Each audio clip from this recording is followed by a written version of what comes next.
प्रसादात् प्रवर्तते।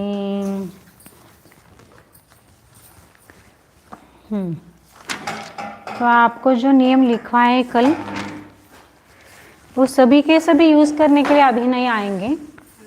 पहली बात, जब उसका आएगा, जहाँ भी उपयोग आएगा वहाँ आपको समझ में आएगा कि ये इसलिए यहाँ पर चतुर्थी, तृतीया, द्वितीया। अभी तो आपको सामान्य 4-5 नियम हैं, वही आपको आएंगे। जैसे उदाहरण के लिए आपको, मेरे को ये घबरा जाएगा कि इतने सब नियम बताए हैं तो इतने तो हमको याद होंगे नहीं, तो इसलिए मैं बता रही हूँ। जैसे जैसे प्रयोग इनमें से आएंगे आपको, क्योंकि बहुत सारे, इसमें भी बहुत सारे मैंने छोड़ दिए जो थोड़े से कठिन हैं, लेकिन जो सरल हैं और आप समझ सकते हैं इस प्रकार, इसलिए मैंने कुछ नियम वहाँ पर लिखवाए थे। कुछ नियम प्रयोग में आएंगे, कुछ नियम अभी आएंगे नहीं आपको। तो पहले तो यहाँ पर चतुर्थी विभक्ति के जो नियम है उसमें से जो जिस प्रयोजन के लिए कोई क्रिया की जाती है उसकी चतुर्थी विभक्ति होती है। रुच का जो कहा, धार धातु का जो कहा, स्पृह, क्रुध, द्रुह, ईर्षा, नमः, स्वस्ति, स्वाहा, स्वधा का अर्थ और वषट का अर्थ, स्वाहा, वषट तो ऐसे शब्दशार्थ नहीं है उसका, स्वधा यानी स्वाहा के अर्थ में ही आता है। और एक कौन सा मैंने बोला था वो मैं भूल गई, वो प्रणमंती शायद वो क्या था, मैंने अभी देखा नहीं है, तो आपको मैं कल बताऊंगी। एक तो वहाँ पर एक कौन कौन से कि जिस प्रयोजन के लिए कोई कार्य किया जाता है वह नियम, रुच के लिए जो नियम कहा है वह, धार धातु, स्पृह धातु, क्रोध, द्रोह, ईर्षा, असूया ये अर्थ वाले धातु, नमः, स्वस्ति, स्वाहा ये धातुएं, ये आपको ज़्यादातर यूज़ में आएंगे। बाकी के हैं वो थोड़ा सा आगे आएंगे, अभी नहीं आएगा उसका। हाँ, तो आगे आप वाक्य आपको दोनों मिलकर आने वाले हैं, चतुर्थी और पंचमी के मिलकर वाक्य हैं। तो आपको पहले पंचमी के नियम देखेंगे, उसके बाद दोनों भी मिलकर आपको वाक्य वहाँ पर करने हैं। चतुर्थी के पूरे एक है, एक नियम शायद आपको लिखवाना रह गया कल, लिखिए। तुम के अर्थ में,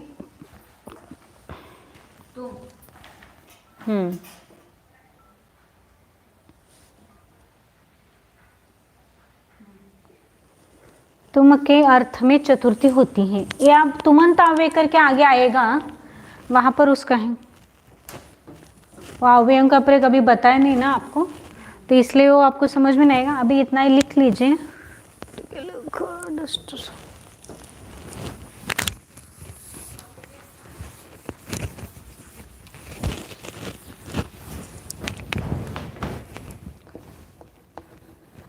तुमंत अव्यय बोलते इसको, तुमन है अव्यय,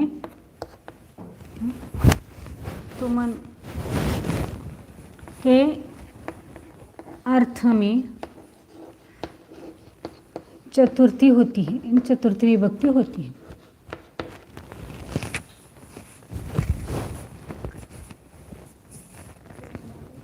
तुमन का अर्थ ही के लिए होता है, तुमन का अर्थ होता है के लिए।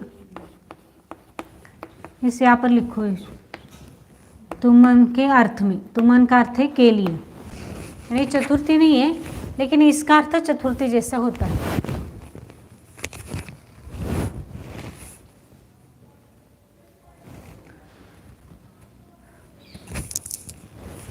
जैसे अहम, मैं,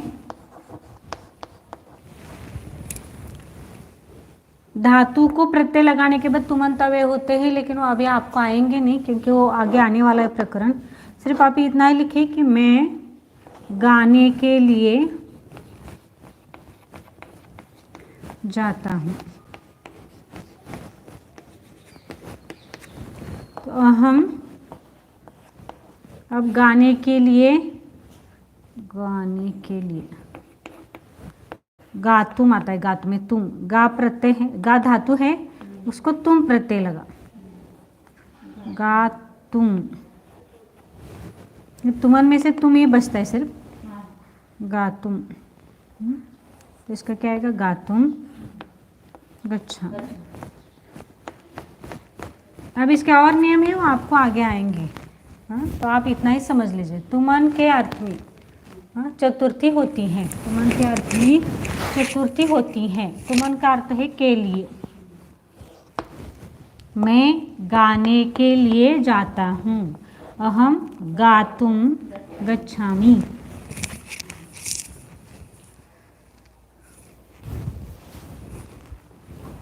आगे एक और नियम है इसका अंतिम। चतुर्थी के अर्थ में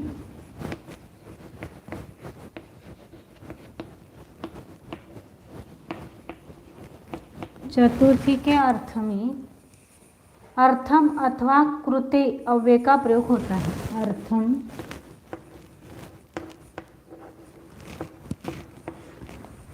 अथवा कृते, ये अव्यय है, इनका प्रयोग होता है। इनका प्रयोग होता है। अर्थम के साथ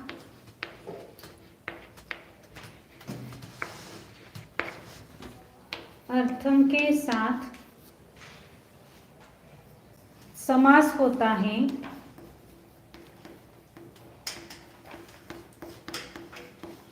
और कृते के साथ षष्ठी विभक्ति होती है।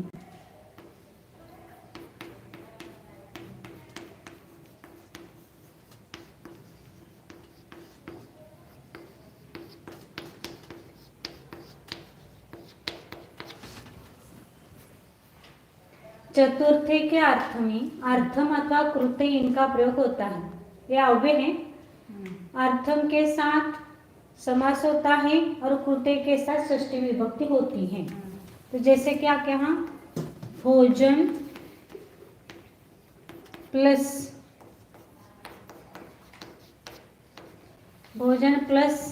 यदि अर्थम का प्रयोग करना है मुझे, तो इसका क्या होगा, ये भोजनार्थम,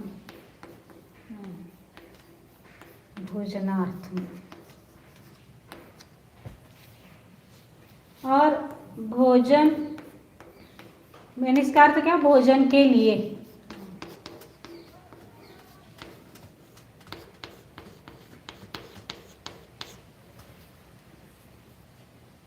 और भोजन प्लस कृते।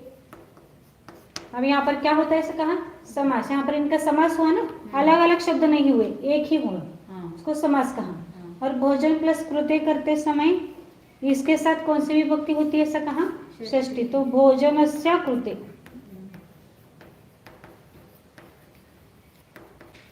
इसका भी अर्थ क्या होता है, भोजन के लिए होता है। अर्थ दोनों का एक ही है, क्योंकि शब्द अलग अलग होते हैं। इस प्रकार आपके सामान्यतः विशेष और 3-4 नियम है, लेकिन अभी इतना ही बस करते हैं। बाकी का हम पंचमी विभक्ति का नियम देखेंगे।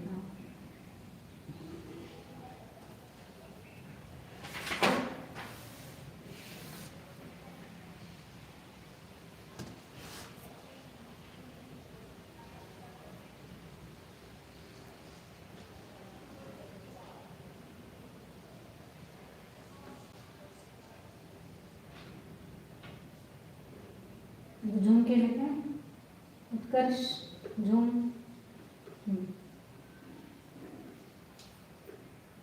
स्पष्ट हो गया। अब आगे पंचमी विभक्ति का नियम। चतुर्थीचा अजून लिहून द्यायचे नहीं, अब हो गया इतने बस। अभी बस, अब बहुत सारे सब घबरा जाएंगे अभी और नियम लिखाऊंगी तो। हाँ, म्हणजे नंतर लिहून देणार का? हाँ, थोड़े से कभी आएंगे बीच में तो थोड़ा जगह छोड़ देना आप। तो आएंगे तो आगे आगे जहाँ पर जैसे आएगा आपको लिखवाया जाएगा। अभी तो मैं सभी, मैं आपको हमेशा के लिए नियम नहीं आपको, ये अव्यय आपका प्रयोग, ये अव्यय अर्थम कृते, इन अव्ययों का प्रयोग कैसे करना है, क्या करना है, इसको अभी नहीं समझा रहे, लेकिन जब भी वो विषय आएगा तो उस टाइम हमको यहाँ इस अर्थ में यानी अर्थम और कृत्य का अर्थ क्या करना है, चतुर्थी करना है, इतना ध्यान में रखना। अब पंचमी विभक्ति के नियम।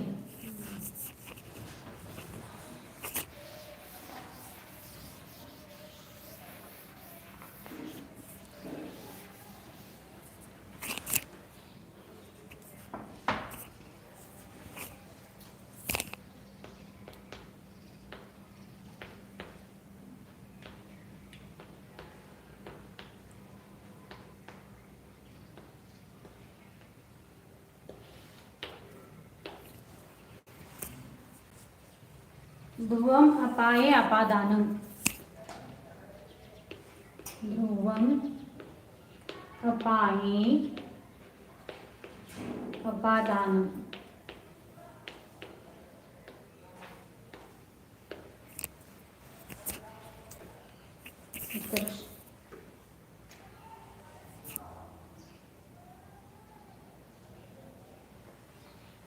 ध्रुव वस्तु से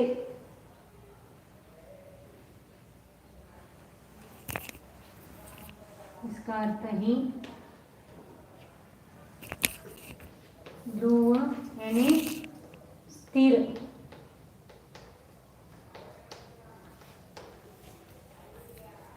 वस्तु से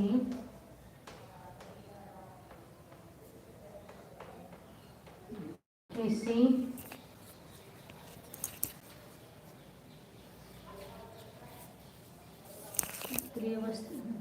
ध्रुव स्थिर वस्तु से कोई वस्तु, कोई वस्तु अलग की जाती है,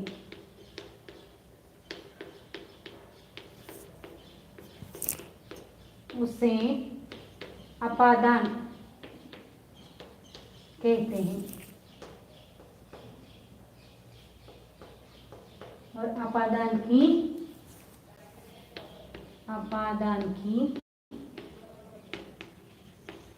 पंचमी विभक्ति होती है। वस्तु अलग की जाती है। की जाती है।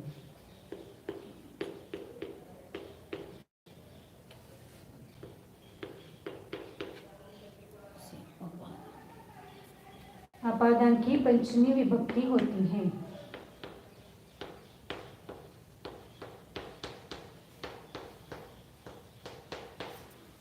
जैसे वृक्ष से उदाहरण, वृक्ष से फल गिरते हैं।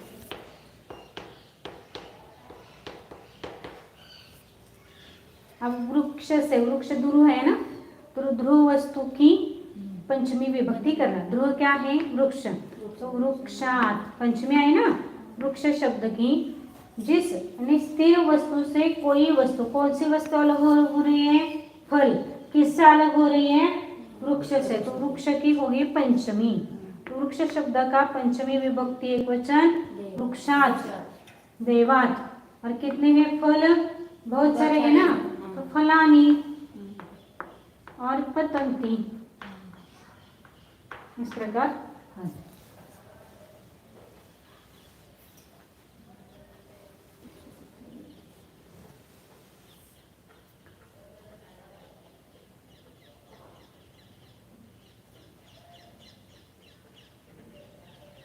दूसरा उदाहरण, पहाड़ से पानी गिरता है।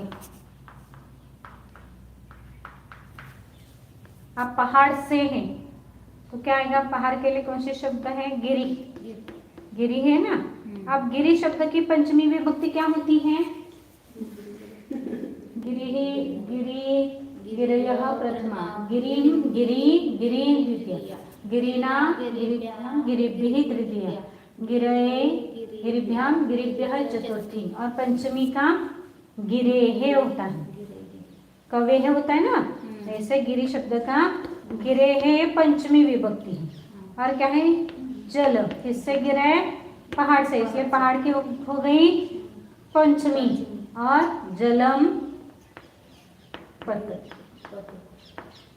ऐसे बहुत सारे उदाहरण आएंगे। आप यहाँ पर इतना ही लिखो। आगे का नियम, भय, भय और रक्षार्थ वाले, ये भय ने भीति, क्या बोलते हैं, भय है ना, भय और रक्षा ने रक्षण करना, रक्षा। इन अर्थ वाले धातुओं के साथ, इन अर्थ वाले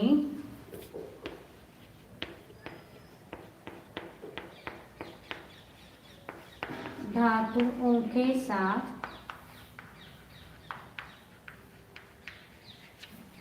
इन अर्थ वाले धातुओं के साथ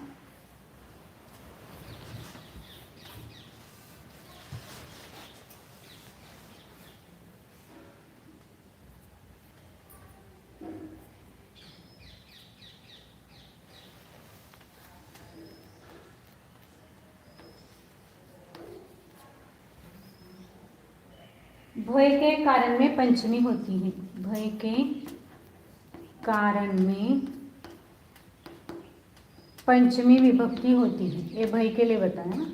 और जिससे रक्षा करना है उसकी पंचमी विभक्ति होगी, पंचमी होती है,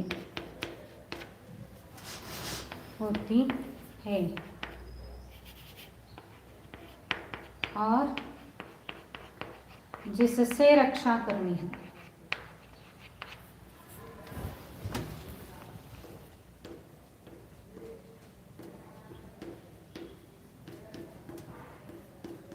उसकी पंचमी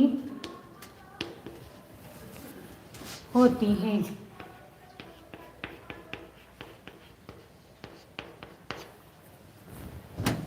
उदाहरण जैसे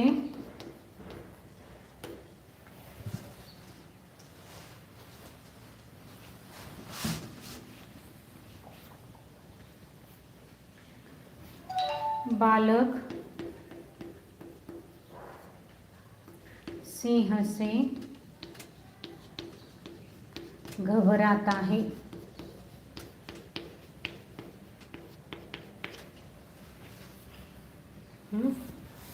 अब वो किससे घबरा रहा है, किससे डर रहा है, सिंह से। सिंह से, तो सिंह है ना। पंचमी भय का कारण क्या है, इसका घबराने का कारण क्या है, क्या है, सिंह। सिंह, तो इसकी पंचमी विभक्ति हो गई। तो बालः सिंहात बिभेति, ये भी धातु आता है, वो अभी आएगा नहीं, वो आगे आएगा, द्वितीय गण का धातु है ये सिंहात।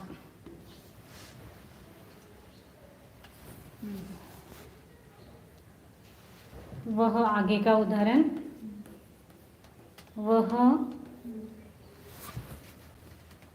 शत्रु से, यहाँ पर पहले तो हमने व्याख्या क्या की थी कि जो ध्रुव वस्तु से किसी वस्तु को अलग करना है, तो यहाँ पर कोई वस्तु नहीं है ना, सिंह कोई वस्तु नहीं है कि जो स्थिर वस्तु हो, लेकिन फिर भी भय और रक्षा अर्थ में जिससे घबराता है उसकी पंचमी होगी, हाँ, जिससे रक्षा करता है उसकी पंचमी विभक्ति, क्योंकि यहाँ पर सिंह यह शब्द स्थिर नहीं है, यहाँ ध्रुवम अपाय आपादानम कहा ना, तो स्थिर वस्तु है क्या है सिंह, शत्रु स्थिर है क्या, नहीं है, लेकिन फिर भी इनकी पंचमी विभक्ति हो रही है, क्यों हो रही है, इस नियम के अनुसार होती है।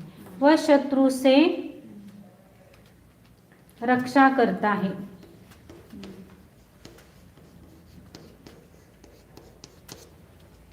वह सह आरे है, आरे शब्द का आरे है, रक्षति, ये शत्रु से पंचमी है, उसकी संस्कृत में जूम करून दाखव सगळं सुद्धा।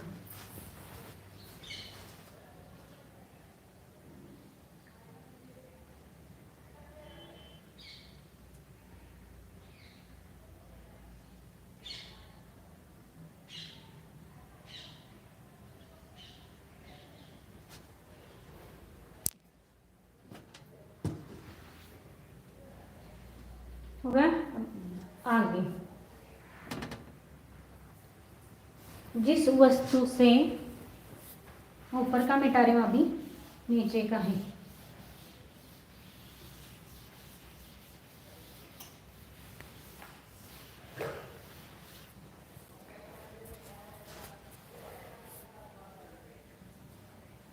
जिस वस्तु से,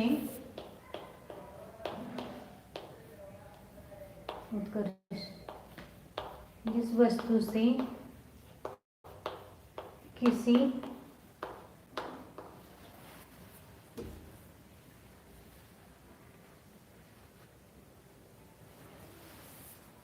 को, जिस वस्तु से किसी को हटाया जाता है,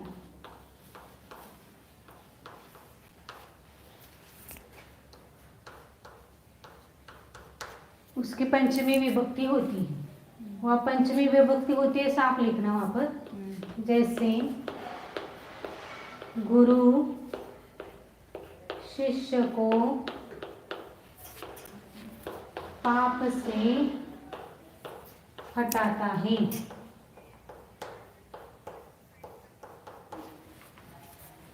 गुरु को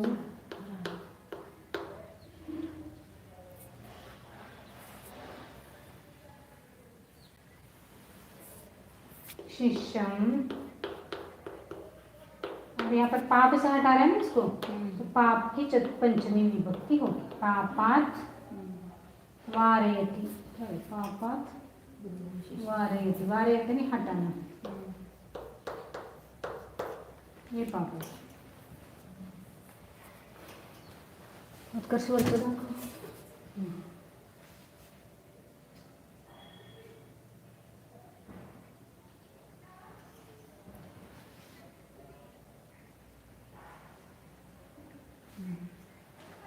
जिस वस्तु से किसी को हटाया जाता है उसकी पंचमी विभक्ति होती है। अब गुरु किससे, शिष्य को किससे हटा रहा है? पाप से हटा रहा है, इसलिए पाप की पंचमी विभक्ति हुई। हाँ, अब आगे का नियम, जिस गुरु या अध्यापक से नियम पूर्वक विद्या सीखी जाए उसमें उस गुरु या अध्यापक की पंचमी विभक्ति होती है। जिस गुरु या अध्यापक से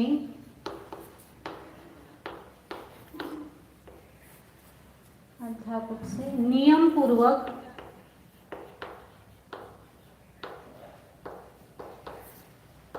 विद्या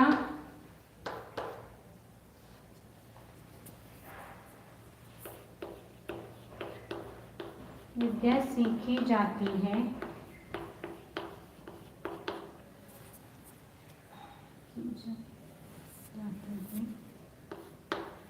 उस गुरु या अध्यापक की पंचमी होती है।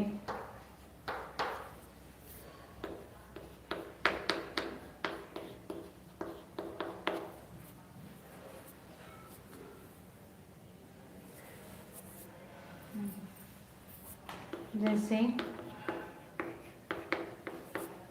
अध्यापक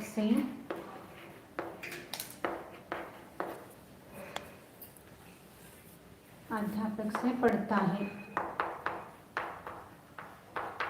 वह लिखना पर चलेगा। जैसे वह अध्यापक से पढ़ता है, इसका क्या होगा संस्कृत सह। अब यहाँ पर किससे नियम पूर्वक किससे पढ़ रहा है? अध्यापक से। अध्यापकात, या अध्यापक के लिए उपाध्याय शब्द आया है, उपाध्यायात।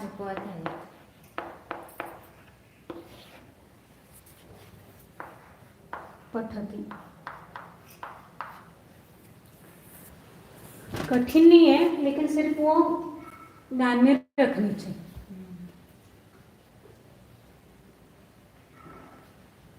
जिस गुरु या अध्यापक से नियम पूर्वक विद्या सीखी जाती है उस गुरु या अध्यापक की पंचमी होती है। उदाहरण दिया, वह अध्यापक से पढ़ता है, सह उपाध्यायात पठति।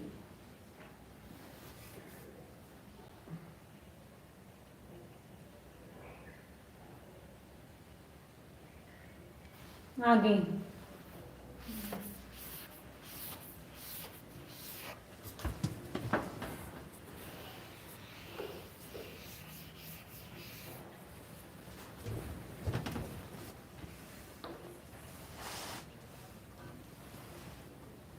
जायते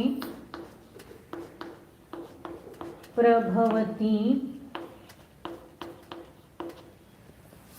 जायते यानी भी उत्पन्न होना, प्रभवती यानी भी उत्पन्न होना, उदगच्छति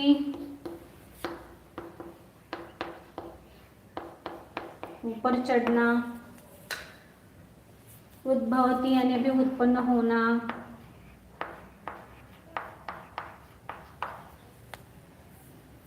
नीलीयते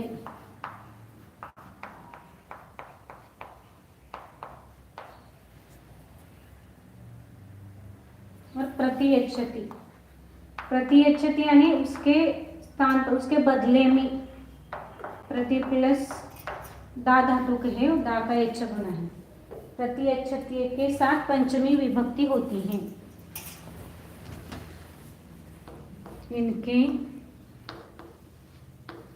ये सब क्रियापद है ना, प्रभवती, उद्गच्छति, उद्भवती, नीलीयते, प्रतियच्छति, इनके साथ पंचमी विभक्ति होती है, पंचमी होती है।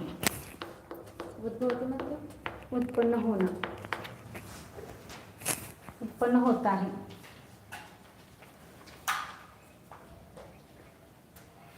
नी प्लस ली धातु का अर्थ क्या है एक बार देखना पड़ेगा, मुझे अभी याद नहीं है, उसका अर्थ मैंने लिखा भी नहीं। जायते, प्रभवती, उद्गच्छति, उद्भवती,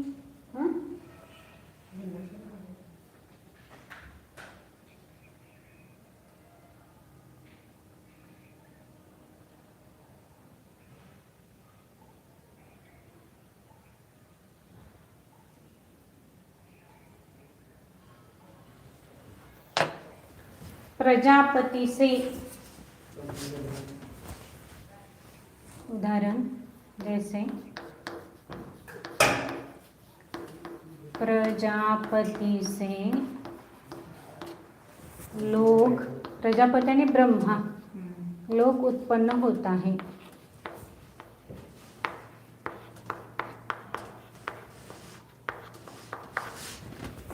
प्रजापति शब्द है, प्रजापते है, प्रजापति का पंचमी एक वचन प्रजापति, जनः या लोकः लिखा है, जनः लोक ही लिखते मैंने, लोकः जायते, प्रजायते यानी ये भी लिखा तो भी चलता है, प्र प्लस जाय धातु, जायते भी उत्पन्न होना, प्रजायते भी उत्पन्न होना। तो यहाँ पर ये प्रजापति से उत्पन्न हुआ ना, ये ध्रुवत्वम अपाय अपादानम जो हमने सूत्र लिखा है उससे घटित नहीं होता है, इसलिए ये नियम दिए गए हैं। हे सरल, अपने को समझ में आ रहे हैं? नहीं आ रहे तो मुझे एक बार मैसेज कर दीजिए। आगे हिमालय से, हिमालय से गंगा,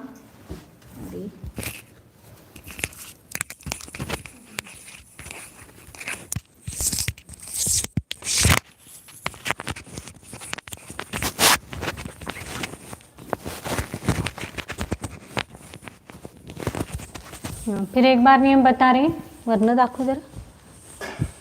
जिस वस्तु से किसी को हटाया जाता है उसकी पंचमी विभक्ति होती है। जैसे गुरु शिष्य को पाप से हटाता है, गुरु शिष्यम, किससे हटा रहा है वो? पाप से, इसलिए पाप की पंचमी विभक्ति हुई। दूसरा नियम क्या दिया?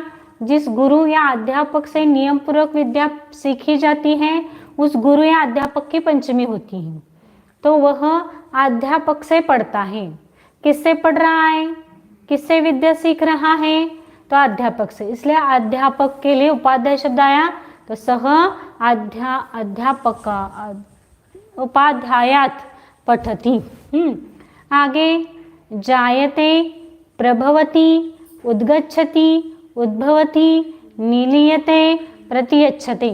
जायते भी उत्पन्न होना, प्रभवति यानी उत्पन्न होना, उद्गच्छति यानी भी उत्पन्न होना, उद्भवते यानी उत्पन्न होना, और नीलियते यानी क्या बोलते उसको, लपून बसण्याला काय म्हणायचं होतं, छुपना, हाँ छुपना अर्थ है, नी प्लस ली, जो छुपता है, और प्रति प्लस यच्छ है, तो प्रतियच्छति यानी उसके स्थान पर, उसके बदले में, ऐसा जहाँ पर अर्थ करना है तो वहाँ उनके साथ, इन क्रियापदों के साथ पंचमी विभक्ति होती है। जैसे पहले उदाहरण क्या दिया, प्रजापति से लोक उत्पन्न होता है, प्रजापति यानी ब्रह्मा, तो ब्रह्मा से मान्यता है उनकी, तो प्रजापते है लोक जायते। आप दूसरा उदाहरण क्या, प्रभवती के लिए, हिमालय से गंगा उत्पन्न होती है। तो अब किससे गंगा उत्पन्न हो रही है, तो हिमालय से, तो हिमालय की, हिमालयात गंगा। अब यहाँ पर प्रभवती लिखो या उद्गच्छति लिखो, सबका अर्थ एक ही है। उद्गच्छति लिखो, नहीं उद्गच्छति भी उसका अर्थ उत्पन्न होना ऐसा होता है, और उद्भवती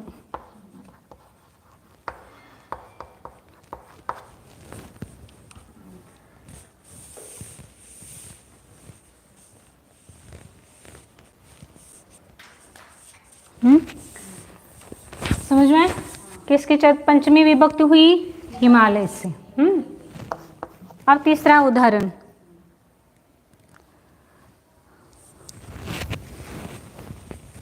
अब पोलिश शब्द लिखेंगे आएगा नहीं, तो उसके लिए हिंदी संस्कृत आप ऐसा, राजपुरुष से, राजपुरुष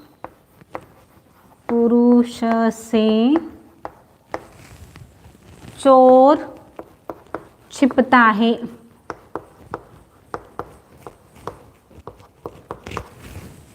तो राजपुरुष यानी किससे छिप रहा है वो, राजपुरुष, इसलिए इसके राज पुरुषात्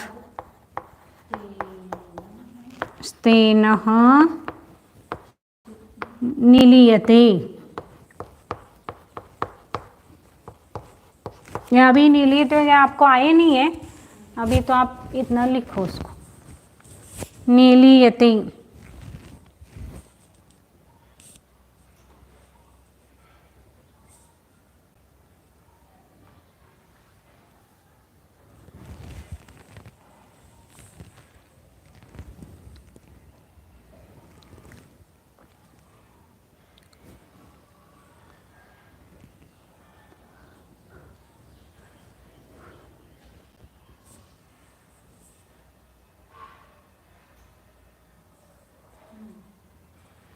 अब आगे का उदाहरण,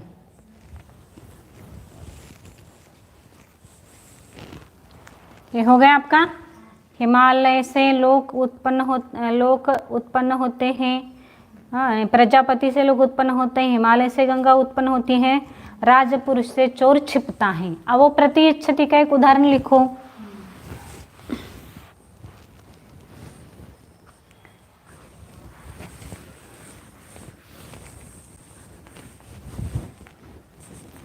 वह तिल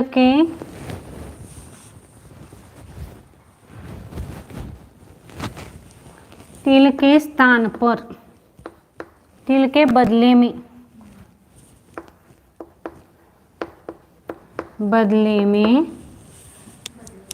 उड़द देता है।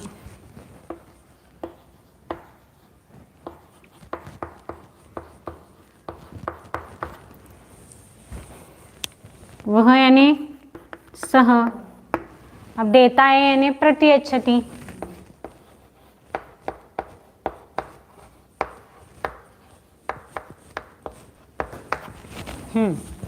अब वो क्या, किसके बदले में क्या दे रहा है, तिल के बदले में उड़द दे रहा है। अब जिसके बदले में दे रहा है ना, हाँ, तो उसकी पंचमी विभक्ति होती है। तो तिल की पंचमी विभक्ति की। तिल की पंचमी विभक्ति तिलेभ्यः, माश यानी उड़द, माशान, माशान प्रतियच्छति, वह तिल के स्थान पर उड़द देता है।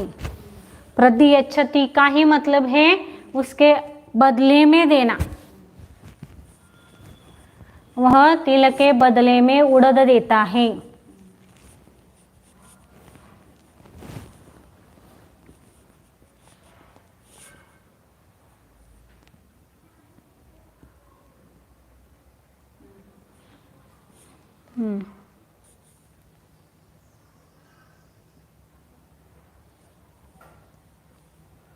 आगे ये हो गया।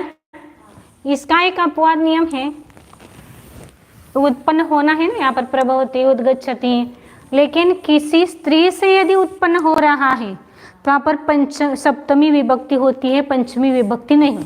जैसे पुत्र उत्पन्न होता है, तो स्त्री को यदि पुत्र उत्पन्न होता है तो स्त्री की सप्तमी विभक्ति होगी। कमला को पुत्र हुआ, तो पुत्र कमल क्या, कौन सा भी एक नाम, अब देवदत्ता को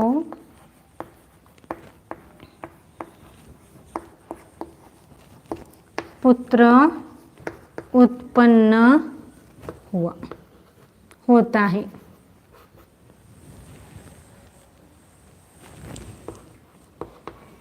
वह भूतकाल का वाक्य है। तो देवदत्ता को ऐसा कहा ना, अब देख लगाते समय मैंने को लगाया है, लेकिन इसकी देवदत्ता की कौन सी विभक्ति आएगी? सप्तमी। तो सप्तमी का एक वचन देवदत्तायाम आता है। देवदत्तायाम, ये सप्तमी है देवदत्ता, वो अभी आपको आई नहीं है, तो पुत्र जात हो। अब इसके आप ज़्यादा इसको दिमाग मत दौड़ाओ अपना, जो है अब लिखो, सिर्फ इतना समझ ध्यान में रखो कि यहाँ पर इसका पूरा लिखना पड़ेगा ना आपको। मैंने डायरेक्ट उदाहरण दिया, इसके नीचे अपवाद नियम लिखो। अपवाद,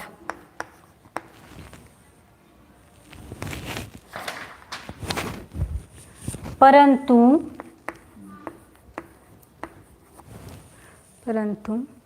पुत्रादि के जन्म में, पुत्रादि के जन्म में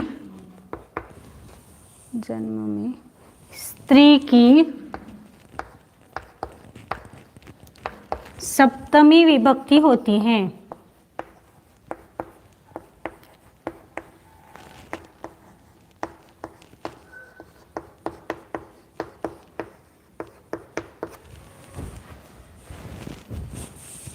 जैसे अभी लिखा था ना, देवदत्ता को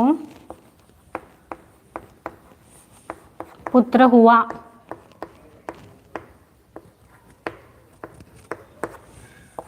उदाहरण देवदत्तायां पुत्रः जातः।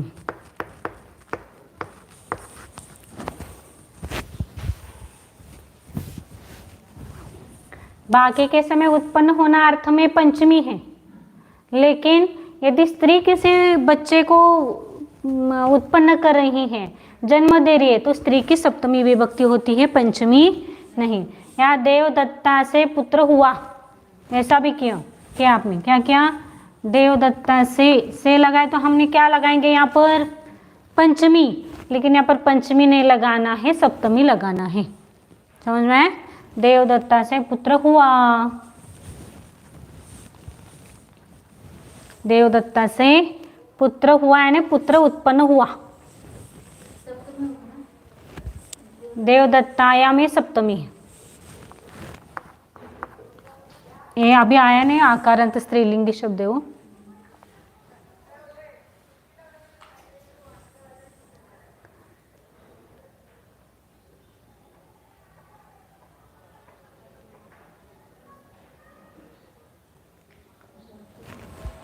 हो गया? आगे इसमें से थोड़े ही आपको यूज़ करने के लिए आने वाले हैं, ये पूरे तो नहीं आएंगे अभी, क्योंकि अभी बहुत सारे जो नई नई शब्द हैं वो आपको हुए नहीं हैं। आगे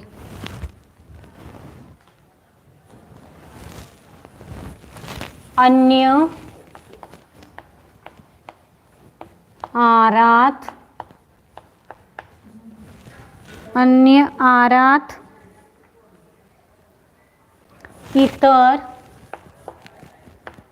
अन्य यानी अलग, इससे अलग, इससे आरात भी इससे अलग, इससे ये सब का अर्थ अन्य ही होता है।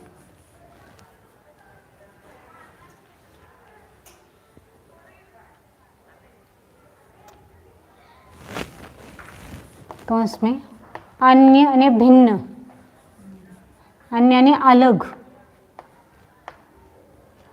अन्य अर्थ वाले, अन्य अर्थ वाले शब्दों के साथ, अन्य अर्थ वाले, अन्य शब्दों के, अन्य भी जो है ना, अन्य अर्थ वाले और भी जो शब्द हैं, और भी शब्द, जो भी शब्द आएंगे वो सब शब्द लेना। अन्य, ये तो अब 3 ही दिया है, इसको छोड़कर जो भी अन्य होंगे उनको भी। आगे रुते यानी छोड़कर, रुते यानी छोड़कर,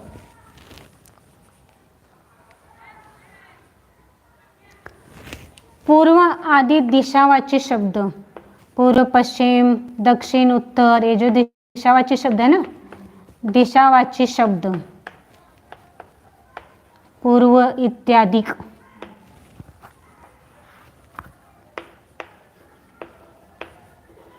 पूर्व इत्यादि दिशावाची शब्द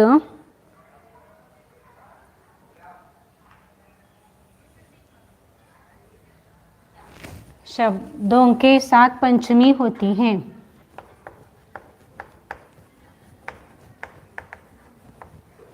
पंचमी होती है।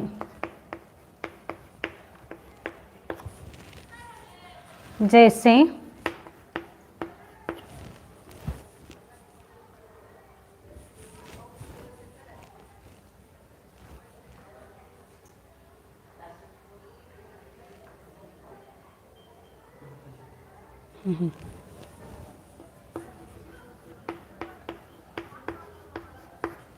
कृष्ण से भिन्न राम है। कृष्ण से भिन्न राम है, तो ये भिन्न शब्द है ना, भिन्न के लिए अन्य, तो इसके लिए कृष्ण की पंचमी विभक्ति हुई। कृष्णात् अन्यः, आरात् या इतरः, सब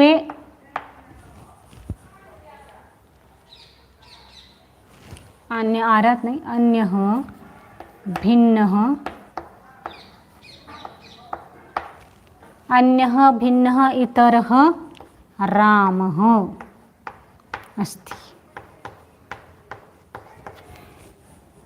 कृष्ण से ये अलग अलग शब्द है, इसको यूज करो या इसको यूज करो, तीनों में से किसी भी एक शब्द को यूज कर सकते हैं।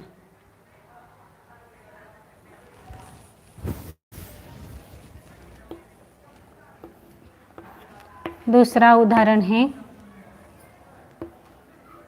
नगर के बाहर, नगर के बाहर वन है, तो नगर के बाहर है ना, तो बाहर के लिए आरात शब्द का यूज करें, आरात, तो इस नगर की पंचमी विभक्ति होगी। नगरात आरात या आरात नगरात वनम अस्ति।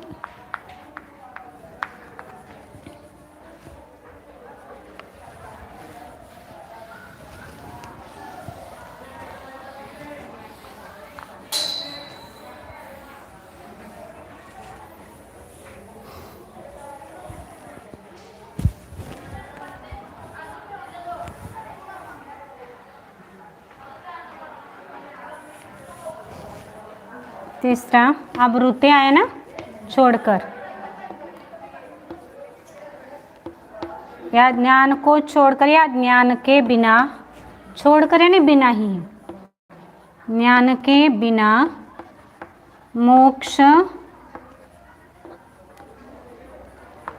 नहीं होता है।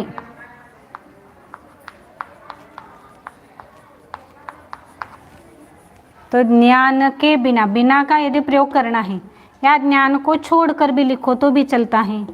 तो ज्ञान, अब यहाँ पर मैं रुते शब्द का प्रयोग करना है मुझे, रुते, इसलिए यहाँ पर ज्ञानात् रुते, ज्ञानात् रुते मोक्षम न भवति, ज्ञान के बिना मोक्ष नहीं होता है, प्राप्त नहीं होता है। आगे 4, अब क्या है, दिशावाची। हाँ, तो नगर के पूर्व दिशा में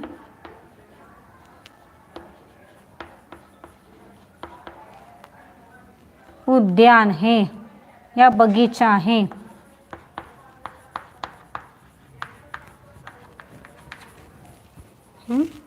अब पूर्व दिशावाची शब्द है ना, तो किससे है, तो यहाँ पर नगर के है तो षष्ठी होनी चाहिए, लेकिन होगी कौन सी, पंचमी। नगरात् पूर्वम उद्यानम अस्ति।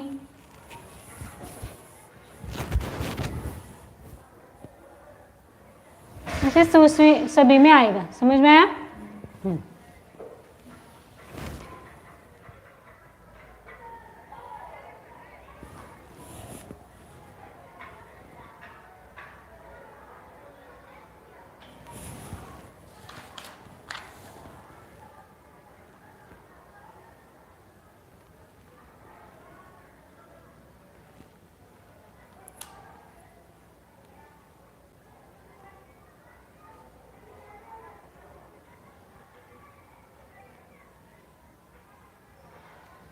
आगे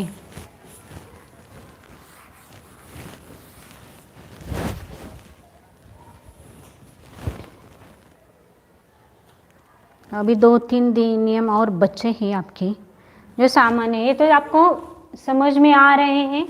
यदि नहीं समझ में, कोई नियम आपको नहीं समझ में आ रहा है तो मुझे एक बार बता देना, फिर से वापस वह नियम आपको दोहराया जाएगा, क्योंकि वैसे सरल है।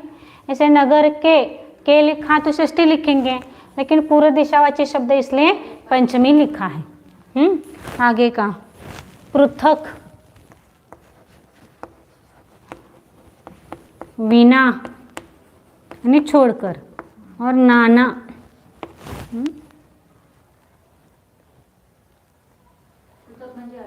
पृथक भी अलग, बिना छोड़कर, पृथक, नाना भी अलग प्रकार, अनेक प्रकार के।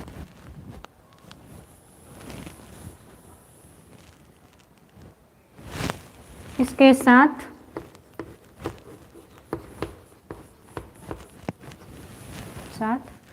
द्वितीया नहीं, द्वितीया, तृतीया और पंचमी होती हैं।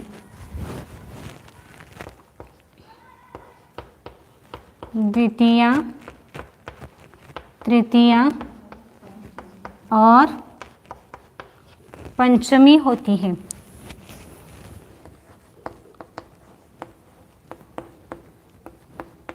थोड़े फास्ट हो गए हैं नियम, आज पूरा ही खत्म करना था, देखते होता है तो। जैसे उदाहरण,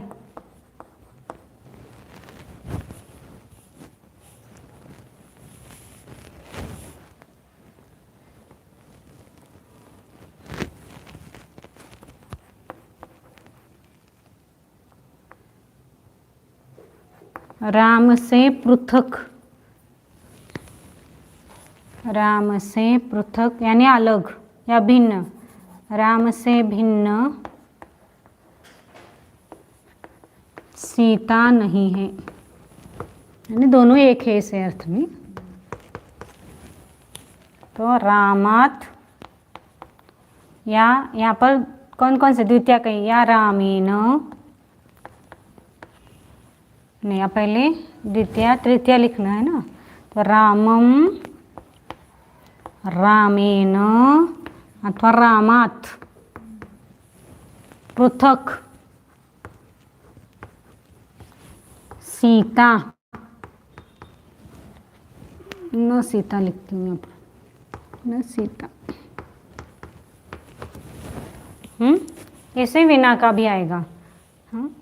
राम के बिना लक्ष्मण नहीं है, तो बिना के लिए क्या आएगा, रामम, रामीन, रामात, विना। यहाँ पर पृथक रखा है या विना रखो, यहाँ पर या ना रखो।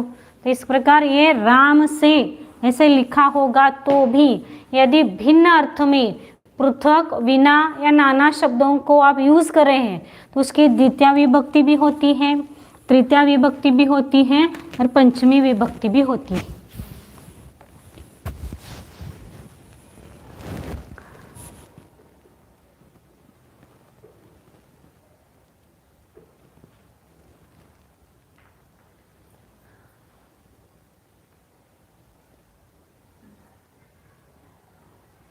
जो महत्वपूर्ण है उसमें 2 नियम लिखो और ये अपन पंचमी विभक्ति का एक खत्म करते हैं विषय। आगे, तुलना में जिसकी तुलना की जाती है, जिसकी तुलना की जाती है उसकी पंचमी विभक्ति होती है।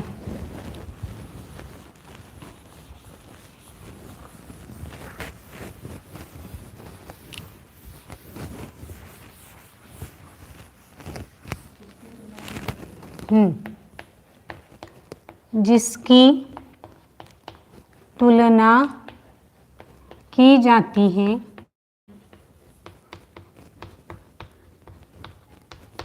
उसकी पंचमी विभक्ति होती है।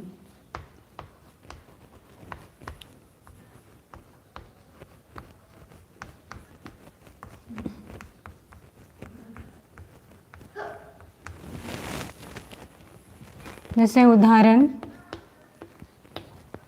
देव से राम,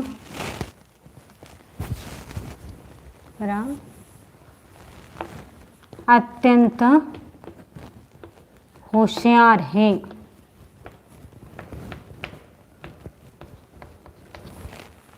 तो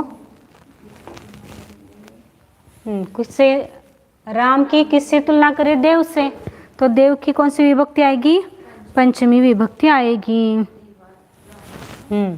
देवात रामः पटुतरः, पटुतरः, गुड, बेटर, बेस्ट, ऐसे पटुतर आता है। ये देवात। और अब अंतिम नियम लिखो, स्थान, स्थान व समय की दूरी नापने में, स्थान व समय की दूरी नापने में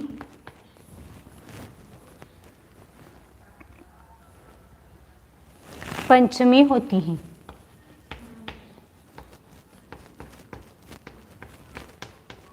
अब उदाहरण देने के बाद समझ में आएगा।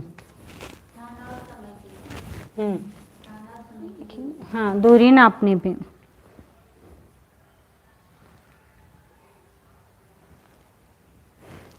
वन से गांव,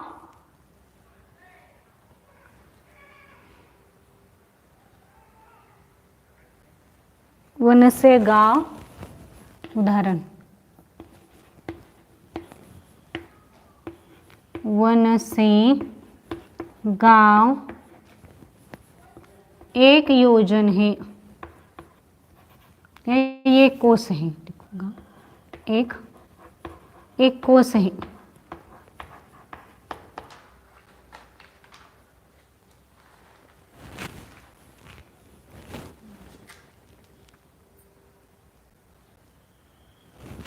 क्रोशन, एक क्रोशम आएगा ये, लेकिन एक कोस तो उनसे गांव एक कोस है, ऐसा है बरोबर, अस्ति, अस्ति नहीं लिखा तो भी चलता है। वन से गांव एक कोस है।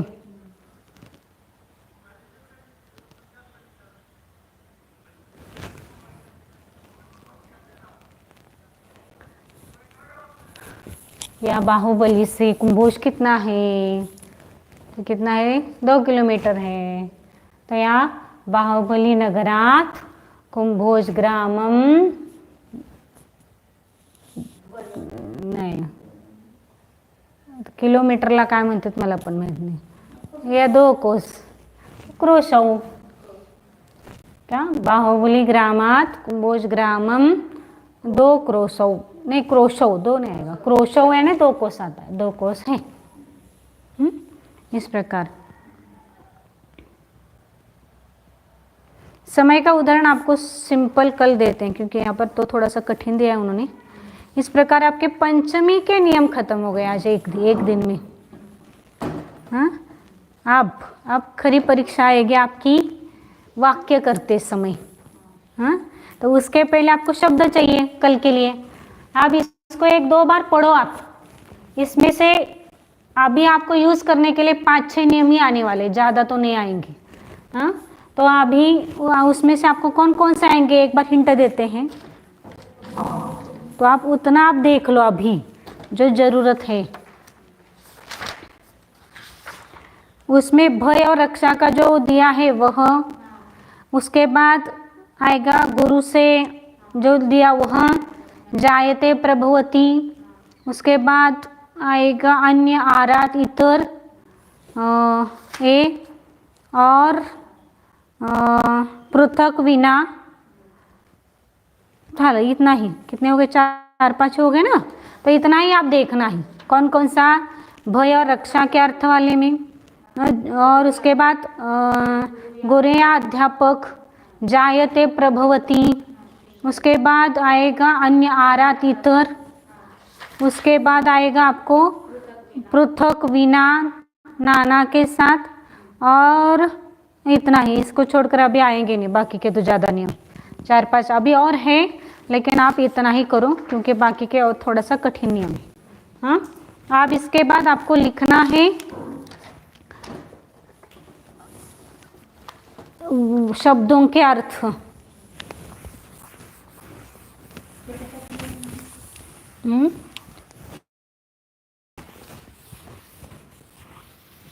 अब चतुर्थ और पंचमी दोनों मिलकर आपको वाक्य आएंगे पूरे अभी। अकारांत पुल्लिंगी शब्द,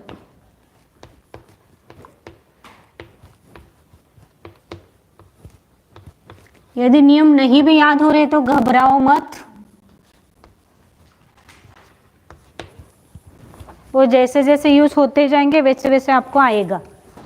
मैंने ज्यादा का बताया है। पहला है अश्वपति ही,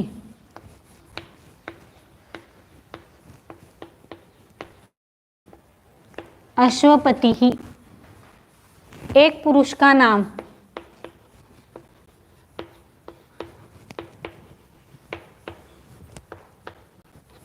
अश्वपति ही एक पुरुष का नाम। अकारांत एकारांत सभी आएंगे इसमें, पुल्लिंगी तो पुल्लिंगी नाम ही आएंगे।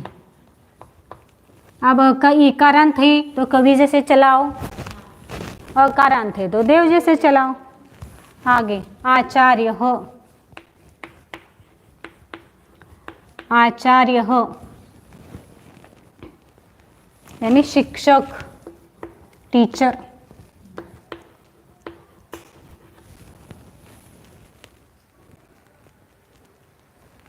कृषि वलह किसान,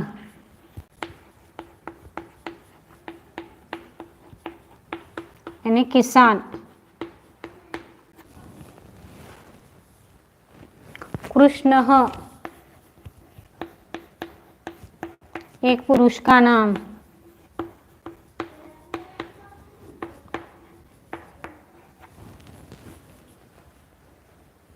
क्रोध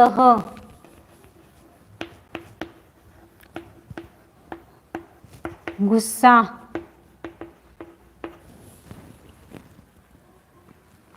क्रोश कोस, ये चतुर्थी और पंचमी विभक्ती के लिए शब्दाचं नाही, सगळ्यासाठी आहे, सभी के लिए आहे शब्द तो. तिलह आणि तिल.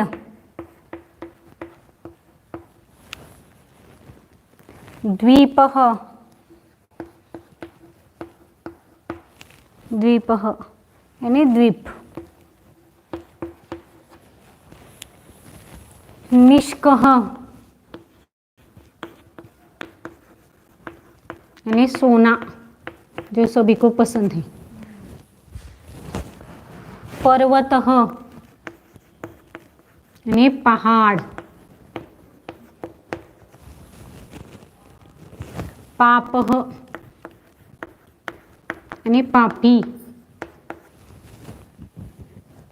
प्रासादः राजमहल.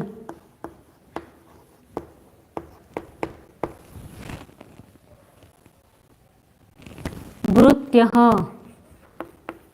यानी नौकर.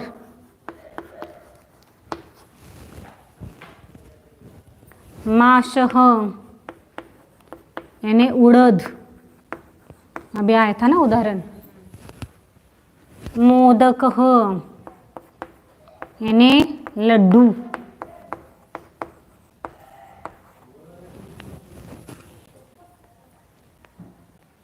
याचकः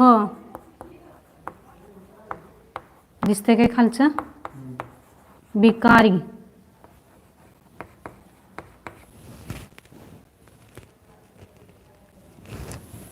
आगे लोकः यानी जन.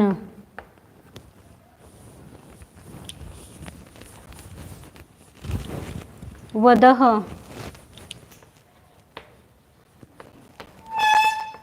जान से मारना.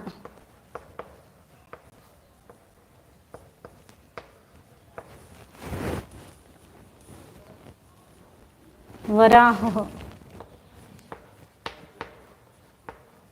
सुअर.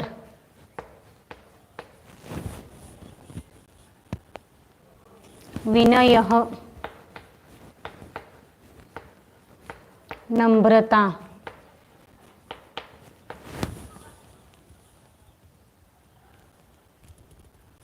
शिखरः ये निष्कल और सोना, तो वो पहनने वाला सोना सामान, सोनं सोनं सामान्य. विनय. शिखरः पर्वतादिकों का टोक. पर्वतादिकों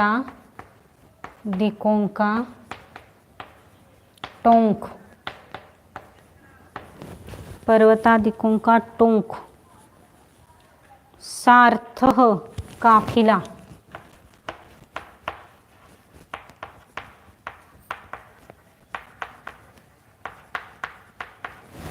सार्थः काफिला.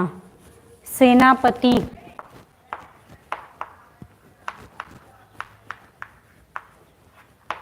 सेना का नायक.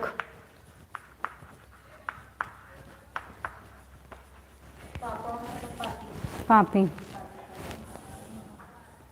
सैनिकः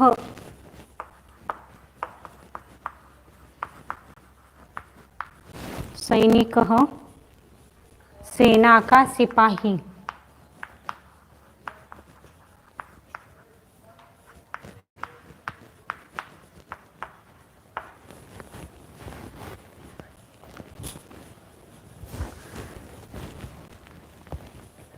दिसते का व्यवस्थित.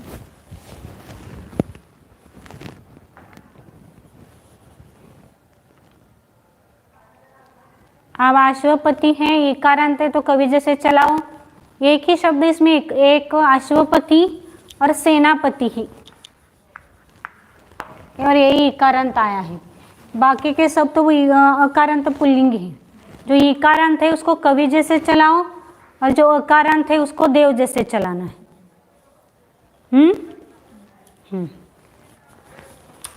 नपुंसकलिंगी थोड़े शब्द हैं उनको देते फिर अपनी क्लास खत्म करेंगे.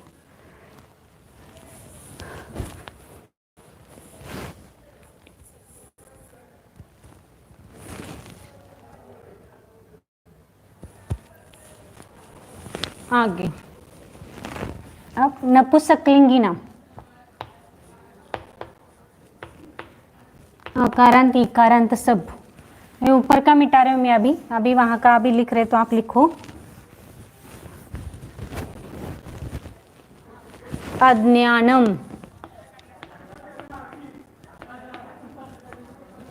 ज्ञान का अभाव,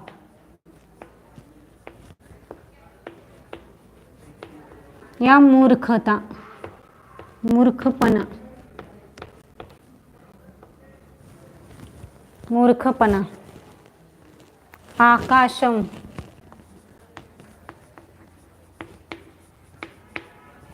अंतरिक्ष,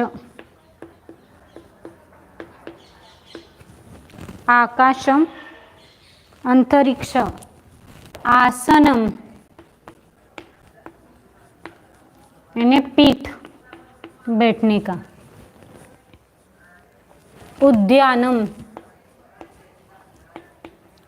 यानी बगीचा।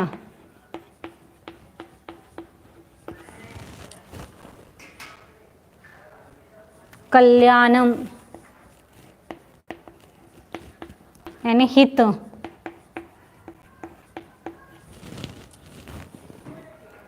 कल्याणम हित। कुसुमम, कुसुमम, कुसुमम यानी फूल। क्षेत्रम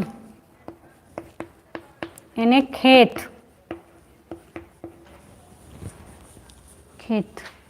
जाड्यम यानी मंदपना।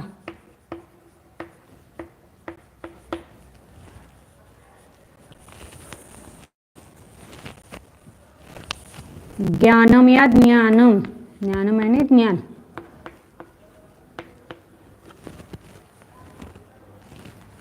ये हो गया। निष्क्रिय यानी सोना, पर्वत यानी पहाड़, पाप यानी पापी, प्रासाद यानी राजमहल, वृत्त यानी नौकर। ये राजमहल तक मैं अभी मिटा रही हूँ। तारकम तारा या नक्षत्र।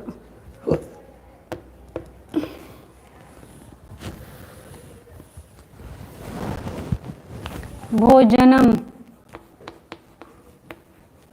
यानी भोजन। ये तो सभी को पता ही, याद करने की जरूरत नहीं वैसे।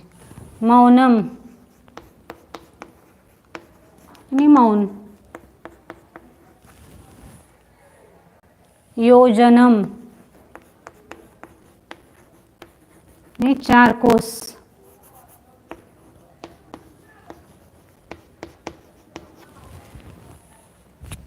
राज्यम ये राज्य। वनम ये वन या जंगल, अरण्य।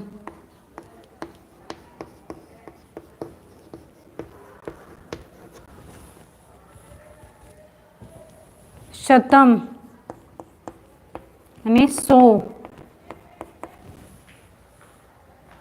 सिंहासनम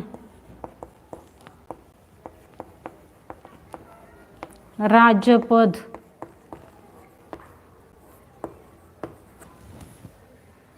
स्वकृत्य स्वकृत्यम अपना कर्तव्य।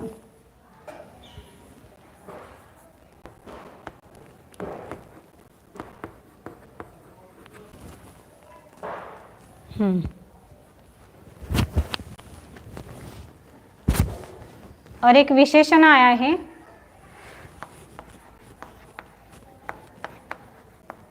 मूकः यानी जिसको बोलना नहीं आता है, क्या बोलते हैं उसको? बहिरा, गूंगा। गूंगा, वो गूंगा है ने बोल नहीं सकता है। ये विशेषण है, ये बाकी के। अब कल शब्दों के अर्थ याद करने हैं आपको। पुल्लिंगी के नहीं, यहाँ पर संस्कृत के हिंदी, हिंदी टू संस्कृत, ये शब्दों के अर्थ याद करके आना है। और चतुर्थी पंचमी के जो 4-5 महीने महत्वपूर्ण जो नियम है उसको आपको बता दिया है, उनको 4, 5, 6, 10 बार एक बार पढ़ो। यदि याद नहीं हो रहा है तो कोई बात नहीं, जैसे जैसे प्रैक्टिस होगी वैसे वैसे वो समझते जाएगा। हाँ, इसलिए आप पहले क्या करो, संस्कृत के हिंदी के संस्कृत और संस्कृत टू हिंदी ये शब्दों के अर्थ याद करो। और चतुर्थ और पंचमी के जो नियम है, जो मैंने महत्वपूर्ण है ऐसा बोला है, उन 5-6 नियमों को देख के आना है, जैसे कल वाक्य करते समय आपको आसानी हो जाएगी। समझ में आया? आगे तो आज की क्लास, आज बहुत सारा पढ़ा है एक ही दिन में, आप देखो एक बार पढ़ के, जो नियम नहीं समझ में आ रहा है तो आपको कल समझाया जाएगा। ऐसे सिंपल सरल है, कठिन तो है नहीं।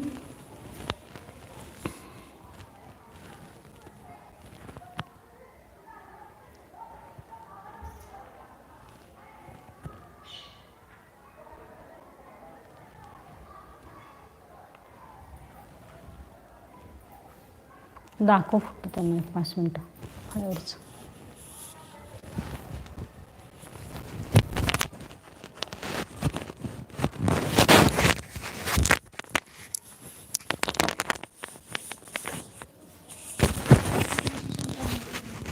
विशेषण प्रभू जसं विशेषण आहे, ज्याचं विशेषण आहे त्याचं लिंग वचन विभक्ती लागणार.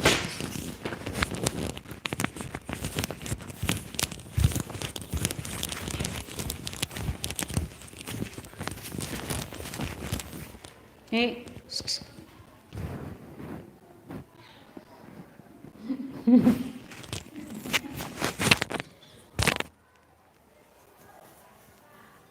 दाखवण्यास बंद करा.